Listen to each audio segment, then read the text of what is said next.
Hello and welcome to Business 7. Please join me in the studio for the last time in 2022 as we bring you news from Namibia and across the African continent. Connection. It's in the human touch, the feeling of belonging. It inspires us and empowers us, creates clarity from complexity. It starts new conversations, unlocks the power of advice, and makes an impact on your life. At Alex Forbes, we pioneer insight to provide you with advice that connects your decisions of today to your impact tomorrow.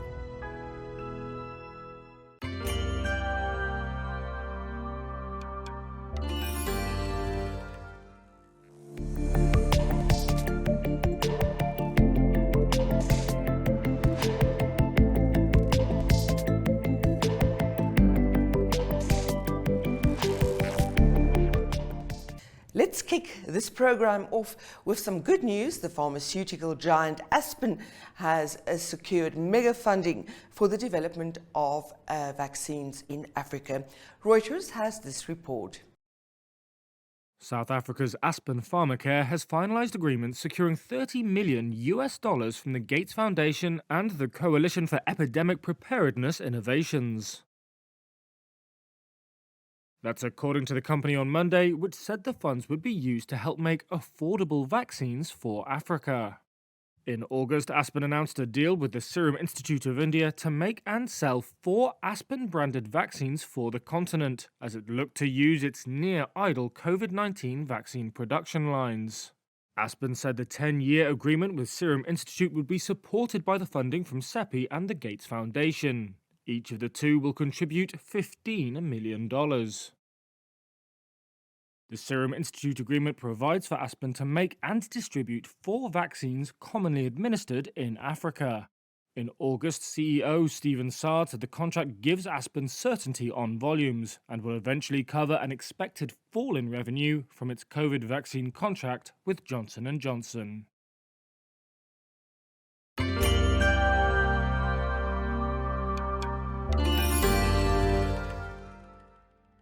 Staying with the topic of vaccines, Uganda also has news when it comes to Ebola.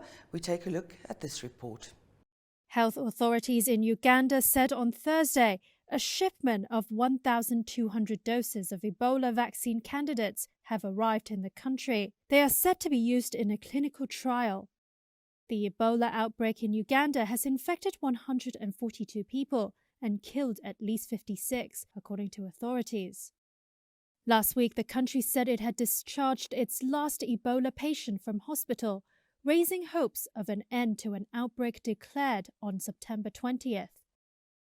The World Health Organization said it would send 3 vaccine candidates to Uganda to be used in the trial, one by the University of Oxford and Serum Institute of India, another by the Sabin Vaccine Institute, and a third by Merck. There are currently no licensed vaccines for the Sudan strain of the virus that caused the infections in Uganda. The trial is to determine whether any or all of the 3 are effective in combating the strain. Existing vaccines combat the more common Zaire strain, which spread during recent outbreaks in neighboring Democratic Republic of Congo. Uganda is counting down to its 42 straight days without any new Ebola cases reported. When that period ends on January 10th, it will be declared Ebola-free. But even if that milestone is hit, the vaccine trial will continue, the country's health minister said. Every day, you make choices that make you legendary.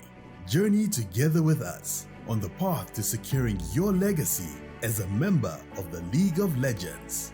With the Select Platinum Bundle Fee Premium Bank offering, you will access tools that will enable you to thrive.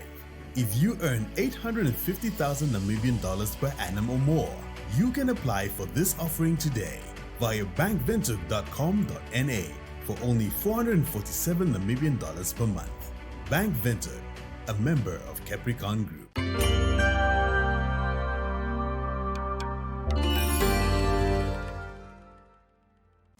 The Commissioner of the Namibia Revenue Authority, NAMRA, Sam Shivute, recently held a very frank press conference. We take a look at an excerpt of the conference again. There is an issue of transfer pricing. We all know about transfer pricing. It was launched, the law was passed 2005. Up to today, we do not have a single case of transfer pricing completed or investigated. I'm very happy that we are working together with ATAF, IMF, UN is also prepared to help. We are putting together a very strong transfer pricing unit.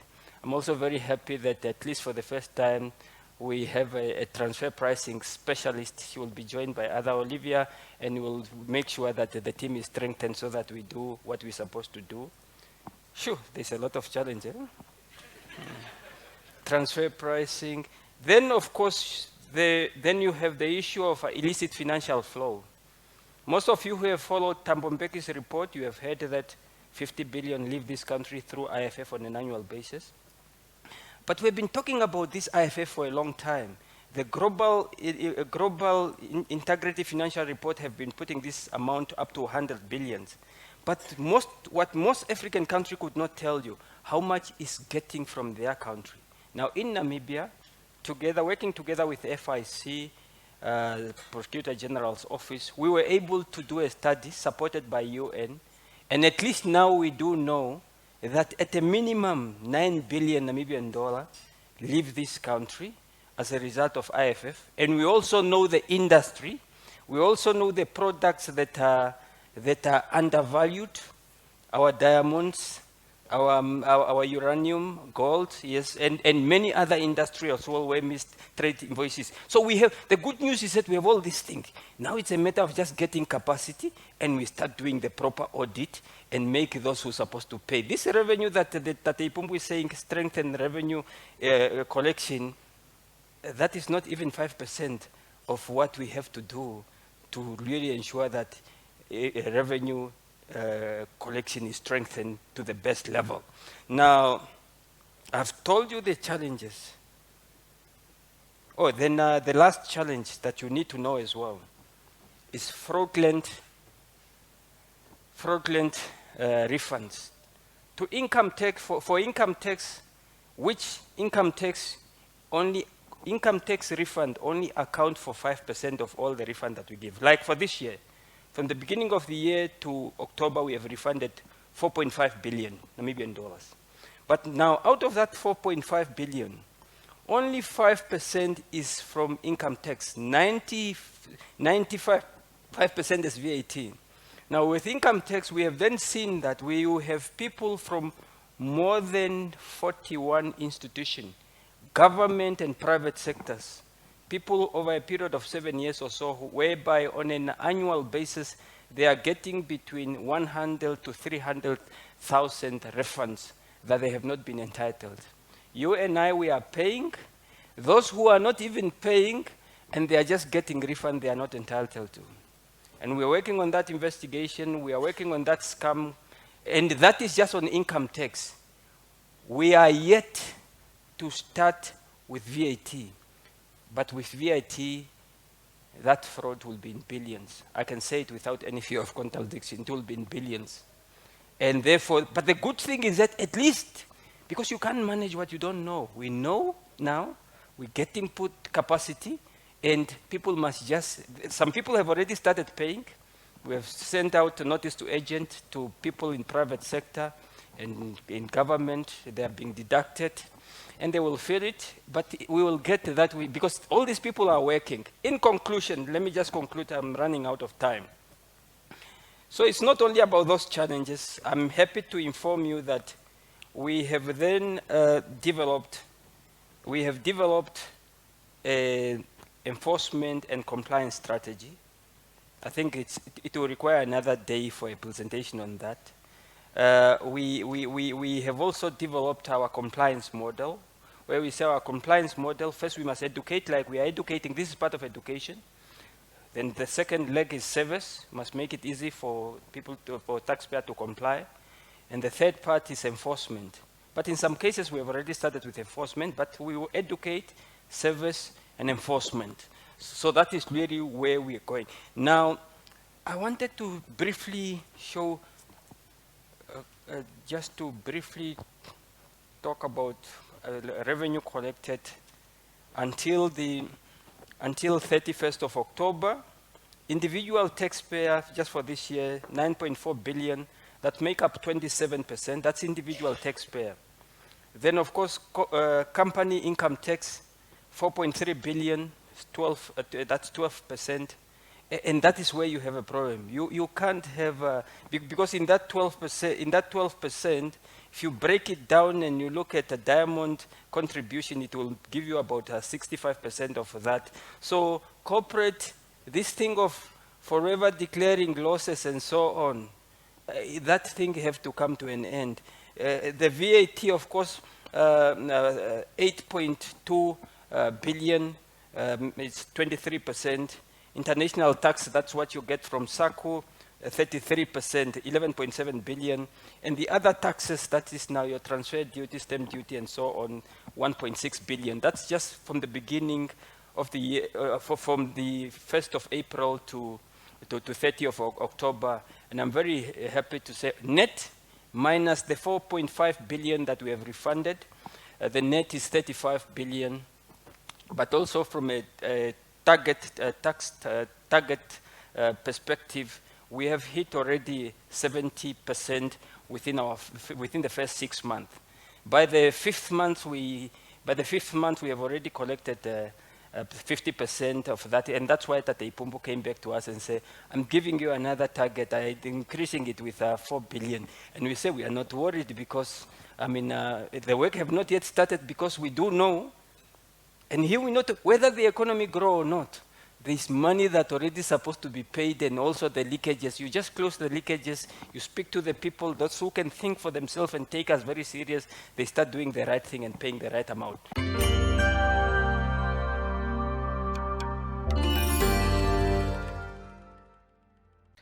Cybersecurity globally remains a growing problem, and Namibia has taken steps to tackle this issue. We joined Deputy Governor Lihoni Dunn of the Bank of Namibia at a recent press conference. In the past few years, we have witnessed the unparalleled rise in technology, usage of virtual assets, and effective regulation of this new form of value. Indeed, COVID, as I earlier alluded to, propelled the adoption of the fourth industrial revolution by the speed of light, as observed in the increased usage of digital financial services, and also witnessing how that became more and more prevalent in the Namibian financial services industry. Moreover, some big tech companies have entered our own financial services industries, either directly or in partnerships with yourselves as industry. In turn, this presented new and complex trade-offs between financial stability, competition, data protection, and security. In addition to this, the world is becoming more and more interconnected. There are fast-growing chains of interdependence between countries, cities, businesses, industries, as well as us, the individuals. From the source and flow of information, financial flows within the global and our national financial system, cyberspace manifested itself as an intrinsic part of our daily lives. It literally became a condition without which our existence cannot be. Although usage of technology is great for humankind, it remains not without risk. Increased connectivity, increased usage of technology also leads to exposure to greater vulnerability. Information leaks, security breaches, hacks, data theft, and other cyber attacks are indeed more and more common. It impacts you as an industry, it impacts us as regulators, it definitely negatively impacts consumers of financial services and products within Namibia. Ladies and gentlemen, I reckon that we all remember cyber attacks such as WannaCry, which affected over 200,000 computers in 150 countries worldwide, with an estimated loss of $4 billion US. I am sure that you are further aware of the many incidents of cyber-enabled theft of commercially sensitive data of companies, businesses, industries across the globe. I mention these examples to highlight the distributed and evolving nature of cybersecurity. Whilst many may view the evolving nature of cybersecurity as a threat, we are of the view that this could be turned into an immense opportunity rather. Perhaps now you are wondering, how can we make a threat an opportunity? The answer, in our view, is to be found in cooperation, collaboration, and coordination. It is often said that cybersecurity is a team sport, and you are only as strong as your weakest link. As such, to win in this game of cybersecurity, enabling protection must stretch beyond strengthening the security of our own individual institutions and strengthen as a collective all institutions and all industries vulnerable. It is pertinent for all of us in this venue today to collectively prioritize cooperation and dialogue, as this is one of the best ways to prevent the systemic nature of cyber risk. Imagine what timely and effective cyber threat information sharing could do for all our institutions as a collective, as well as the industry as a whole. Well, this is just one of the very critical functions that we will be bestowing on this very important council today. To date, we have learned that Namibia now has a national cybersecurity strategy and action plan. We are further aware that the ministry is working very hard to ensure the promulgation of our national cybersecurity laws, the Cybercrime Bill, as well as the Draft Data Protection Bill. While these will play a fundamental role in the broader sense of the country's cyber resilience, the Communication Regulatory Authority of Namibia took a very bold step a couple of months back. They established Namibia's first national cybersecurity emergency response team, responsible for detecting and enabling a response against cyber attacks at a national level. So you've got the council as an umbrella, and you've got CERT as your overall umbrella protecting the nation. The establishment of Namibia's National Cybersecurity Emergency Response Team indeed furthered the bank and AMFISA's objectives of establishing a financial services industry cyber risk strategy managed by this council, who will also further collaborate with the National Cybersecurity Emergency Response Team.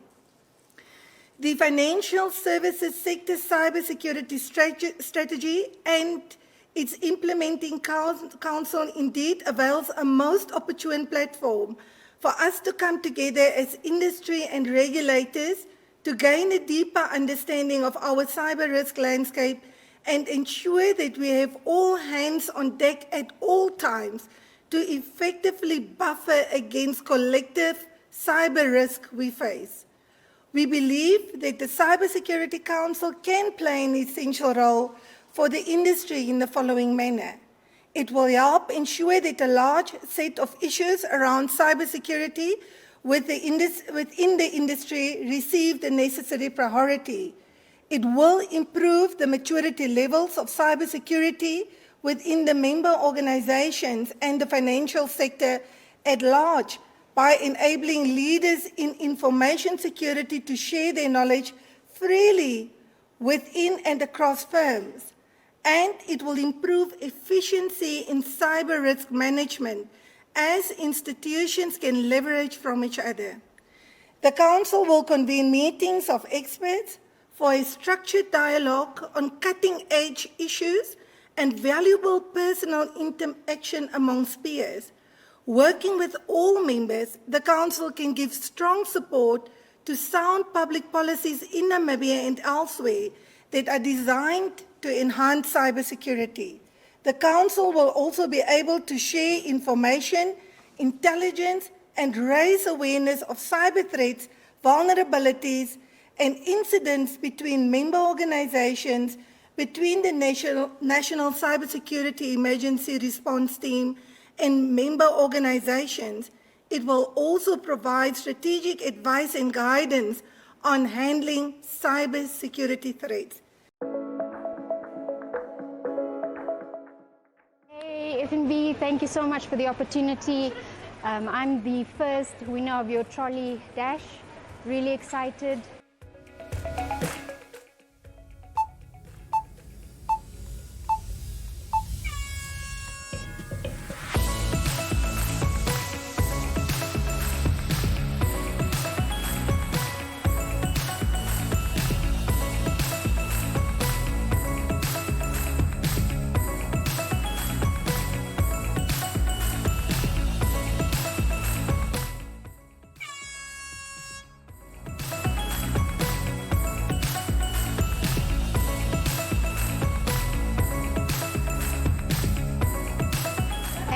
So a lot of fun running around in Checkers Marua Mall. Thank you FNB for this trolley dash and swipe and win competition.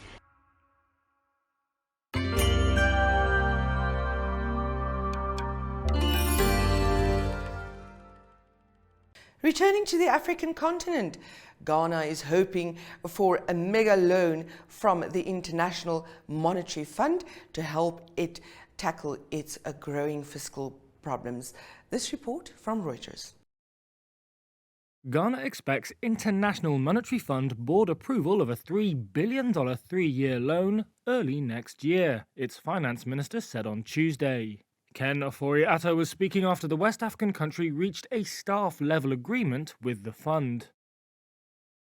Ghana is battling its worst economic crisis in a generation. Inflation has soared this year to a 21-year peak, while the Cedi currency has lost more than 50% of its value. That's pushed up the cost of Ghana's external debt. In July, Ghana asked the IMF for help after economic hardship prompted widespread street protests. Speaking on Tuesday, the IMF's mission chief for Ghana, Stéphane Roudet, said the fund's executive board will only approve the loan package if Ghana undergoes a comprehensive debt restructuring. Ghana's public debt was $37.4 billion in September, of which 42% was domestic debt, according to the most recent central bank figures. Ofori-Atta said the government was ready to complete actions required of it by the end of January.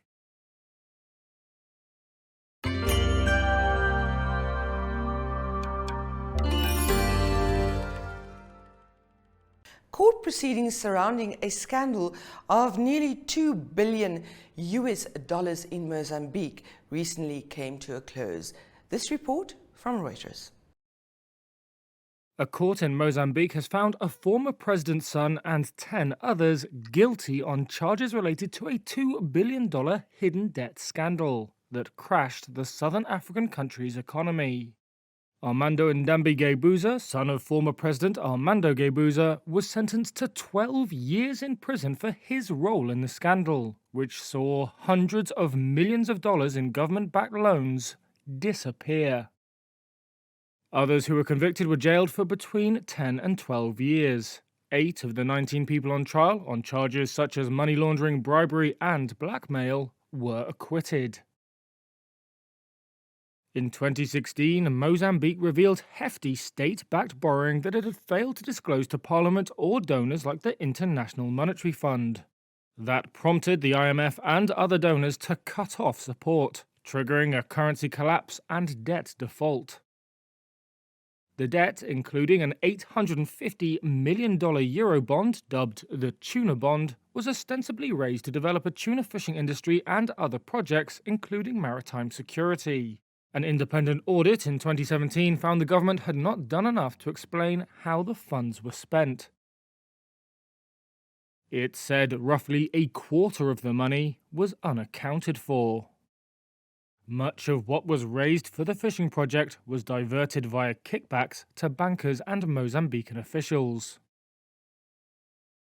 Judge Effigenio Baptista of Maputo City Court said Ndambi had shown no remorse and that those convicted had, by their actions, helped to impoverish the people of Mozambique.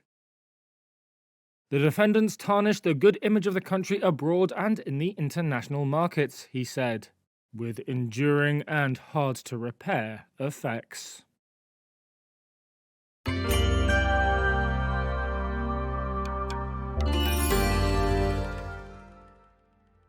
This then, all from a Business 7 for 2022. I wish you all a very blessed festive season. Be careful, drive safely, and we'll see you again next year. We're playing out with business news across Africa from Reuters. Here are 5 business stories making headlines in sub-Saharan Africa this week. South Africa's Eskom ramped up scheduled power cuts to stage 6 on Wednesday, its worst blackout level on record, leaving most citizens without power for at least 6 hours a day. The utility said a flurry of breakdowns and delays had caused the escalation in outages. In related news, German industrial group Rheinmetall plans to build its first plant in South Africa, a company executive has said, to produce photovoltaic solar panels. Power cuts have boosted demand for solar power systems, with nearly $128 million worth of PV panels imported in the first 5 months of this year. Mining companies and governments in Africa are calling for stronger trade ties with the United States, amid fears that a new climate law will negatively hit the continent's battery material producing countries. The Inflation Reduction Act incentivizes US car makers to source battery materials domestically or from free trade partners. That would not include, for example, Congo, which produced 74% of the world's mined cobalt last year. The issue is likely to be in focus at next week's US-Africa Leaders Summit in Washington. 7 African stock exchanges, including Nigeria, Kenya and South Africa, launched an integration project in Ivory Coast on Wednesday. The bourses remain distinct markets with no cross-listing of shares, but investors in different countries can now buy shares on other exchanges through a common platform. And finally, Senegalese singer Baaba Maal has said he wants his Blues de Fleuve festival to become the Glastonbury of Africa.